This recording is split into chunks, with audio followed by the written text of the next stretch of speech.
তোমারে করিয়াছি জীবনের ধ্রুবতারা, এ সমুদ্রে আরো কবু হব না গো পথহারা।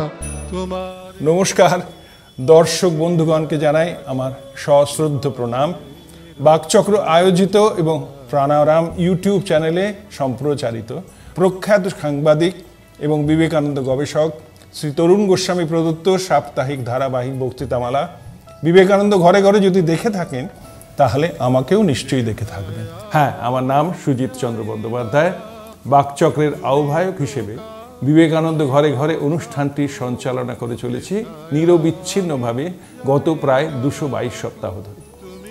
আজকে আমার বক্তব্য কিন্তু একটু অন্যরকম। আমরা বিবেকানন্দ ঘরে ঘরে শীর্ষক বক্তৃতামালা প্রথম 25টি বক্তৃতা সংকলিত একটি পুস্তক প্রকাশ করতে পেরেছিলাম, যেটা যথেষ্ট সমাদৃত হয়েছিল।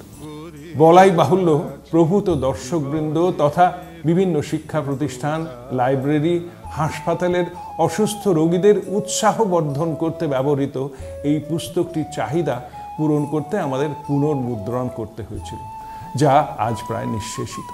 আমরা প্রথম পুস্তকটির পুনর্মুদ্রণের সঙ্গে দ্বিতীয় 25টি বক্তৃতার একটি নূতন পুস্তক প্রকাশে আগ্রহী। প্রথম পুস্তক তথা পুনর্মুদ্রণের সমস্ত ব্যয়ভার কিন্তু বাকচক্র বহন করেছিল। আর বলাই বাহুল্য যে বিকৃত অর্থের কোনো উদ্বৃত্ত ছিল না, বা যেটা আশাও করা হয়। তবে যৎসামান্য যা পাওয়া গেছে তা আমাদের উৎসাহিত করেছে। পৌনঃপুনিকভাবে প্রথম পুস্তকের পুনর্মুদ্রণ বা সংকলিত পুস্তক এককভাবে প্রকাশ করার সামর্থ্য বাকচক্রের নেই, তাই এই আবেদন।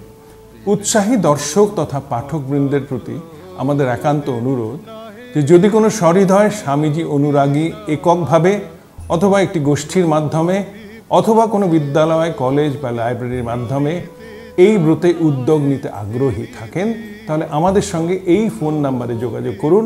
আমরা আলোচনার মাধ্যমে স্বামীজির আশীর্বাদ নিয়ে এই উদ্যোগকে সফল করার দিকে এগিয়ে যেতে আগ্রহী। নমস্কার। মুখেরি শরমে যে হয় সারা, তোমারে করিয়াছি জীবনের ধ্রুবতারা, এ সমুদ্রে আরো কবু হব না গো পথহারা।